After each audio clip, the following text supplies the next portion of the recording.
இப்போது சமீபத்தில் African giant நத்தைகள் அதிக அளவு தமிழகத்தில் பெருகிடுச்சு அப்படின்னும், இது விவசாய நிலங்களை கடுமையாக பாதிக்குது. அது மட்டும் இல்லாமல் இது மனித உயிருக்கே மிகப்பெரிய ஆபத்து தர வைக்கக்கூடிய ஒரு உயிரினம் அப்படின்னு சொல்லி பல தகவல்கள் வந்துட்டுருக்கு. ஆனால் இதனுடைய உண்மைத்தன்மை என்ன அப்படின்னு இந்த பதிவு முழுமையாக நீங்கள் பார்க்கும் பொழுது உங்களாலேயே உணர முடியும்.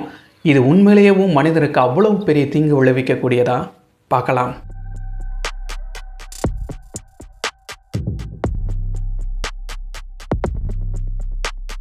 ஆப்பிரிக்கன் ஜெயின்ட் நத்தைகள் 1840 காலகட்டங்களில் நண்பருக்கு 2 நத்தைகளை பரிசளித்ததாகவும், இல்லை வணிக கப்பல்கள் மூலமாக வந்திருக்கலாம் இப்படின்னு சொல்லி பல கருத்துகள் இருக்குது. இது இந்தியாவில் பரவுனதுக்கு காரணம் அப்படின்னு சொல்லி. ஆனால் நம்மளுக்கு அது முக்கியம் இல்லை. இதனுடைய இந்த நத்தையினால் எவ்வளவு ஆபத்து ஏற்பட போகுது, இது ஆபத்தை ஏற்படுத்துறதுக்கு என்ன காரணம், இதெல்லாம் தான் நம்ம முக்கியமாக பார்க்க போகிறோம். இந்த நத்தையோட வாழ்வியலை சுருக்கமாக பார்த்துடலாம். நம்ம பார்க்க வேண்டியது வேறு ஒருத்தவர், அவரை பற்றி முழுமையாக பார்க்கும்பொழுது தான் இந்த நத்தைகள் நம்மளுக்கு எவ்வளவு ஆபத்தை கொடுக்கும் அப்படின்றத தெரிஞ்சுக்க முடியும். ஆப்பிரிக்க ஜெயின் நத்தைகளில் ஆண் நத்தை பெண் நத்தை அப்படின்னு கிடையாது. ஒரு நத்தையிலேயும் 2 உறுப்புகளுமே இருக்கும். ஆனால் இனப்பெருக்கம் செய்யும் பொழுது 2 நத்தைகள் ஒன்று சேர்ந்து தான் இனப்பெருக்கம் செய்கிறாங்க. இந்த நத்தைகளில் ஆதிக்கம் அதிக அளவு செலுத்தக்கூடியது ஆண் நத்தையாகவும், குறைந்தளவு ஆதிக்கம் செலுத்தக்கூடியது பெண் நத்தையாகவும் இருக்கும். இந்த ஆதிக்கம் செலுத்தாத இந்த பெண் நத்தைகளுக்குள்ள தான் முட்டைகள் உருவாகும். இந்த முட்டைகள் கிட்டத்தட்ட 100லேருந்து 500 வரைக்குமே இவர்கள் முட்டையிடுவாங்க. இந்த முட்டைகள்லேருந்து 10லேருந்து 15 நாட்களுக்குள்ளே குட்டி குட்டி நத்தைகள் வெளிவர ஆரம்பிக்கும். கிட்டத்தட்ட 6 மாதத்துலேருந்து 1.5 வருஷத்துக்குள்ளே மறுபடியும் இவர்கள் இனப்பெருக்க பருவம் அடைஞ்சிருவாங்க. மறுபடியும் அவர்களும் உயிர்களை பெருக்க ஆரம்பிச்சிருவாங்க. இவர்களை வேட்டையாடுறதுக்குன்னு சொல்லி இவர்களுடைய எதிரிகள் ரொம்ப ரொம்ப குறைவு. ஏன்னா இது இவர்களுடைய சொந்த மண் இல்லை. இவர்களுடைய சொந்த மண்ணில் உணவு சங்கிலியில் இவர்கள் சரியாக பொருந்திருப்பாங்க. ஆனால் அந்த உயிரினத்தை எடுத்துகிட்டு இங்கே நம்ம நாட்டில் அறிமுகப்படுத்தும் பொழுது உணவு சங்கிலியில் பெரிய ஒரு பாதிப்பை ஏற்படுத்த தான் செய்கிறாங்க. அதிகளவு ஆக்கிரமிப்பு இதனால தான் உருவாகுது. நத்தைகள்லாம் போகும்பொழுது ரோடு போட்ட மாதிரி சலைவாவை வெளியிட்டுக்கிட்டே போவாங்க. இது ஏன் அப்படின்னா, நத்தைகளுடைய உடல் ரொம்பவே மென்மையானது. இது இந்த கல் மண்ணில் இதெல்லாம் தூசு துரும்பெல்லாம் போகும்பொழுது அதனுடைய உடல் பாகங்கள் பாதிக்கக்கூடிய வாய்ப்புகள் இருக்குது. அதனால் இது எச்சில் போன்ற அந்த சலைவா போன்ற அந்த திரவத்தை சுழந்துக்கிட்டே போகிறனால ஒரு வலுவழுப்பு தன்மை இருக்கிறனால இவர்களுடைய உடலுக்கு பாதிப்பு ஏற்படுறது கிடையாது. அதனால தான் எச்சில் போன்ற இந்த அமைப்பை வெளியிட்டுக்கிட்டே போகிறாங்க. இவர்களுடைய வாழ்நாள் அப்படின்னு எடுத்துக்கிட்டோம்னா கிட்டத்தட்ட 6 வருஷம் வரைக்கும் கூட வாழக்கூடியவர்கள். அதுக்குள்ளே பல உயிர்களை பெருக்கி விட்டு போயிடுவாங்க. அது மட்டும் இல்லாமல் மோசமான ஆக்கிரமிப்பு குணமுடைய உயிரினங்கள் பட்டியலில் 100 எடுத்திருப்பாங்க. அந்த 100ல் இவரும் இருக்கார். மோசமான உயிர் தான். இந்த நத்தைகள் உடம்புல ஆஞ்சியோஸ்டாகுலஸ் கெனட்டோசிஸ் அப்படின்னு சொல்லப்படக்கூடிய புழுக்கள் இருக்குது. இந்த புழுக்கள் மூலமாக தான் மனிதர்களுக்கு நோய்கள் வருது. சரி, இந்த நத்தைகளுக்குள்ளே இந்த புழுக்கள் எப்படி வந்துச்சு? இந்த புழுக்களோட இருப்பிடம் இந்த நத்தைகளே கிடையாது. அதுக்கு இதை பற்றி நம்ம முழுமையாக விழிப்புணர்வு அடையணும்னா முதல்ல இந்த புழுவை பற்றி தான் நம்ம தெரிஞ்சுக்கணும். இந்த புழுவனுடைய ஆரம்பிய வாழ்வியல்லேருந்து நம்ம ஆரம்பிப்போம். அதாவது இது முதல்ல இருக்கக்கூடிய இடம் எதுன்னா, எலிகளினுடைய நுரையீரல் பகுதியில் தான் இது வாழக்கூடியது. இதனுடைய வாழ்வியலை முட்டையிலேருந்து பார்க்கலாம். ஒரு எலியினுடைய நுரையீரலில் அதுகளில் இருக்கக்கூடிய நரம்புகளில் இந்த புழுக்கள் வாழும். அதில் ஒரு ஆண் புழு ஒரு பெண் புழு ரெண்டுமே இணை சேர்ந்த பின்னாடி 10,000லேருந்து 15,000 முட்டைகள் வரைக்குமே இடுவாங்க. இந்த முட்டைகளில் இருந்து எல்லாத்துலேயுமே லார்வாக்கள் வெளிவர ஆரம்பிக்குது. இந்த லார்வாக்கள்லாம் நம்ம கண்ணுக்கே தெரியாது. இவர்கள் எல்லாமே நுண்ணுயிரிகள். இவர்கள் மெல்ல மெல்ல எலியினுடைய சுவாச பகுதியை, அந்த உணவு பகுதியை நோக்கி போகிறாங்க. உணவு குழாயை நோக்கி அங்கே போய் ஒரு சில அசௌகரியத்தை கொடுப்பாங்க எலிக்கு. அதனால் எலி இருமும் இல்லாட்டி ஏதாவது விழுங்கும் பொழுது அது அப்படியே நேரடியாக விழுங்குறனால குடல் பகுதிக்கு போயிடும். இந்த நுண்ணுயிர் இந்த லார்வாக்கள் எல்லாமே குடல் பகுதிக்கு போயிடும். குடல் பகுதிக்கு போனோன்னேவும் எல்லா உயிர்கள்லேயும் பொதுவாக அமினோ அமிலங்கள் இதெல்லாமே நுண்ணுயிர்கள் அழிக்கிறதுக்காக இருக்கும். அதே மாதிரி தான் நம்மளோட எலியினுடைய அமினோ அமிலங்களும் இருக்குது. ஆனால் இதனால் இந்த நுண்ணுயிர்கள் இந்த லார்வாக்களை அழிக்க முடியாது. இது இயற்கையாகவே அந்த அமினோ அமிலங்களை எதிர்க்கக்கூடிய தன்மையில் இருக்குது. அது மட்டும் இல்லாமல் இதனுடைய உரை நல்ல கடினமான புரதத்தால் ஆனது. அதனால் இந்த அமினோ அமிலங்கள்னால இந்த லார்வாக்களை ஒன்றுமே பண்ண முடியாது. அதுக்கப்புறம் அந்த குடல்ல இருந்து மெல்ல மெல்ல கழிவின் மூலமாக, எலியின் கழிவின் மூலமாக வெளியே வர்றாங்க.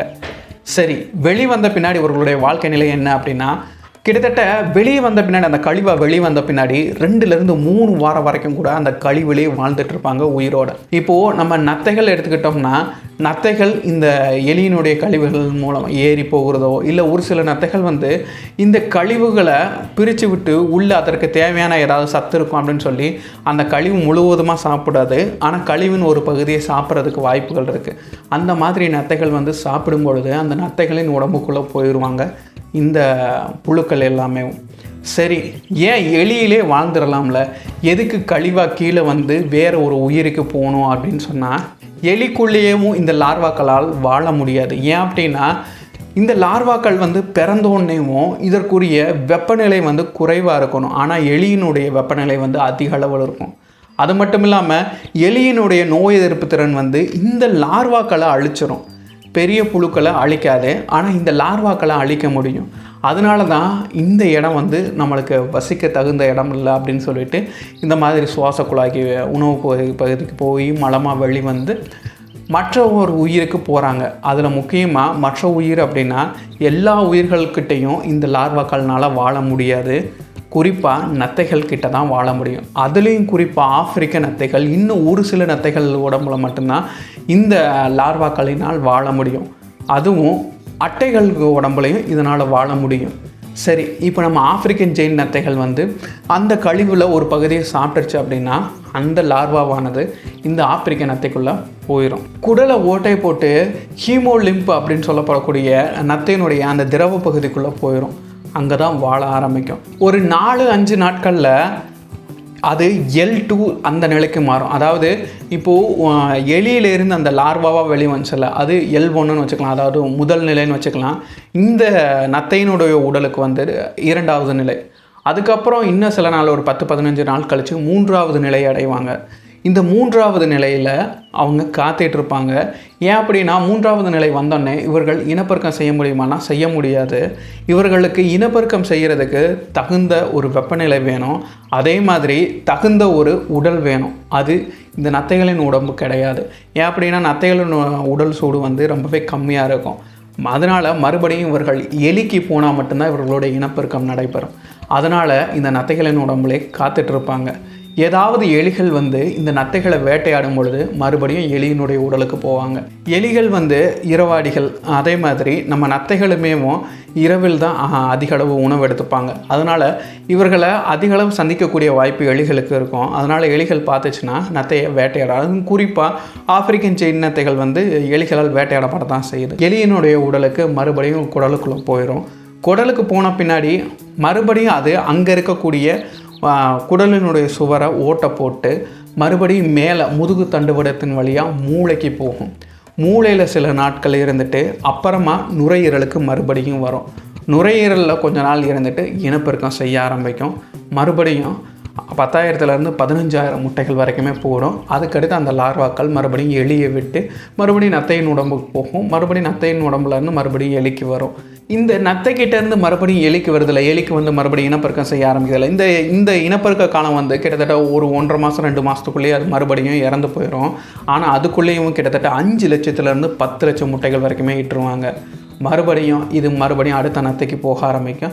அங்கேருந்து மறுபடியும் எலிக்கு வர ஆரம்பிக்கும். இந்த ஒரு சுழற்சி நிலையை தான் இந்த புழுக்கள் கொண்டு இருக்கிறது. சரி, இந்த புழு வந்து இந்த நத்தைக்குள்ளேயும் வாழ்ந்துட்டு போகுது, இந்த எலிக்குள்ளேயும் வாழ்ந்துட்டு போகுது. இவர்களுக்கு பாதிப்பை கொடுக்குமா அப்படின்னா இந்த நத்தைகளுக்கு ஒரு சில அசௌகரியங்களை கொடுக்கத்தான் செய்யும். அதாவது அதிக குறைந்த அளவு உணவு எடுக்கும், அப்புறம் சோர்வாக இருக்கும். இந்த மாதிரி சின்ன சின்ன பிரச்சனைகள் இந்த நத்தைகளுக்கு உண்டாகத்தான் செய்யும். ரொம்ப அதிக அளவு இந்த புழுக்கள் உள்ளே வந்துருச்சுன்னா எப்போவாது அது அரிதாக மரணம் ஏற்படலாம். அதே மாதிரி தான் எலிகளுக்குமே மூச்சு திணறல், அப்புறம் இந்த மாதிரி ஒரு சில அசௌகரியங்களை கொடுக்கும். இந்த மாதிரி சின்ன சின்னதாக இருக்கும். அப்புறம் சில நாட்கள் கழித்து அது முழுக்க இதனுடைய நோய் எதிர்ப்பு சக்தியினால் அது அழிக்கப்படும். அதுக்குள்ளே அது மறுபடியும் அடுத்த தலைமுறையை உருவாக்கிட்டு அடுத்த எலி அடுத்த நத்தை அப்படின்னு சொல்லி அந்த புழுக்கள் வந்து வாழ்ந்துக்கிட்டே இருக்கும். இந்த நத்தைகள் மூலமாக மனிதர்களுக்கு எப்படி பாதிப்பு வருதுன்னு சொல்லி அந்த பகுதிக்கு வருவோம்.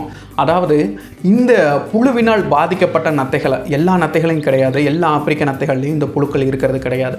பாதிக்கப்பட்ட அந்த நத்தைகளை சமைக்காமல் சாப்பிட்டா இந்த பிரச்சனைக்கு நம்ம ஆளாக்கப்படும். பாதிக்கப்பட்ட அந்த நத்தை மட்டும் இது சாப்பிடக்கூடிய உணவுகளான இந்த கீரை இல்லாட்டி இந்த காய்கறிகள் இது எல்லாத்துலேயுமே ஏறிச்சுனாலுமேவும் அது சலைவாவை வெளியிட்டுக்கிட்டே போகும். இந்த சலைவாலையும் இந்த புழுக்கள் வெளிவரதுக்கு வாய்ப்புகள் இருக்குது, ஆனால் உறுதியாக சொல்ல முடியாது. அதனால் இதனுடைய எல்லா சலைவாலையும் இந்த புழுக்கள் இருக்கிறது மிகப்பெரிய கேள்விக்குறி தான்.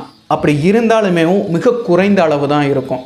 அதனால் இதை நம்ம காய்கறிகளோ இல்லாட்டி கீரை இந்த மாதிரி வகைகளோ இதெல்லாம் சமைச்சு சாப்பிட்டோம்னா பிரச்சனையே கிடையாது, ஒரு பிரச்சனையும் இல்லை. சரி, பச்சையாக சாப்பிட வேண்டிய சூழ்நிலை இருந்துச்சு அப்படின்னா அதை கழுவி சாப்பிட்டாலுமே எந்த ஒரு பிரச்சனையுமே கிடையாது. சரி, எப்படியோ இந்த புழு வந்து மனிதர்களுக்குள்ளே வந்துடுச்சு. அப்போ என்ன நடக்கும் அப்படின்னா, இந்த புழுவினுடைய வாழ்வியல் வந்து இந்த எலி அப்புறம் இந்த நத்தை மறுபடியும் எலிக்கு வரணும். அப்போ தான் இதனுடைய வாழ்வியல் முழுமை பெறும். ஒருவேளை இந்த நத்தையை மனிதர்களோ இல்லை வேறு உயிரினங்களோ வேறு பறவைகளோ ஏதாவது ஒன்று வேட்டையாடி சாப்பிட்டுருச்சு அப்படின்னா மறுபடியும் இந்த புழுவானது என்ன செய்யும்னா மறுபடியும் அந்த குடல் சுவரை கிழிச்சிட்டு மேலே அதனுடைய அந்த சாப்பிட்ட உயிரின மூளைக்கு போகும். மூளைக்கு போய் அங்கே வாழ முயற்சி பண்ணோம். ஆனால் எலியை தவிர வேறு எந்த உயிரினங்கள்கிட்டையும் அதனால் வாழ முடியாது. ஏன்னா மற்ற உயிர்களுடைய வெப்பநிலை, காரத்தன்மை, இதனால் இது இறக்கக்கூடும். மனிதர்களுக்கே வந்தாலும் இது இறந்து போயிடும். இதனுடைய வாழ்க்கை வந்து முழுமை பெறாது. ஆனால் இது இறந்து போகிறதுக்கு முன்னாடி இதை எதிர்க்கக்கூடிய வெள்ளையணுக்கள், அப்புறம் இது இறந்து போன பின்னாடி அதனுடைய கழிவுகள் அப்படி இப்படின்னு சொல்லி மனிதர்களுக்கு இந்த புழுவினால் நம்மளுக்கு பிரச்சனைகள் இருக்கத்தான் செய்யுது. கடுமையான தலைவலி, மயக்கம், வாந்தி, காய்ச்சல், பக்கவாதம், ரொம்பவும் அரிதாக மரணம் கூட ஏற்படுகிறது. இதனால் எந்த ஒரு பொருளையும் சமைச்சு சாப்பிட்றனாலையும் நல்லா கழுவிட்டு சாப்பிட்றனாலையும் இதிலிருந்து நம்ம எளிமையாகவே தப்பிக்க முடியும். இந்த நத்தைகள் விவசாய நிலங்களுக்கு மிகப்பெரிய பாதிப்பை கொடுக்கக்கூடியதுலாம் அதில் மாற்று கருத்தே இல்லை. அது மட்டும் இல்லாமல் அதிக அளவு ஆக்கிரமிப்பாகி அதிக அளவில் பெருகிக்கிட்டு தான் இருக்குது. இதை பார்த்து நம்ம பயப்பட தேவையில்லை, ஆனால் கண்டிப்பாக விழிப்படைய தேவை இருக்குது.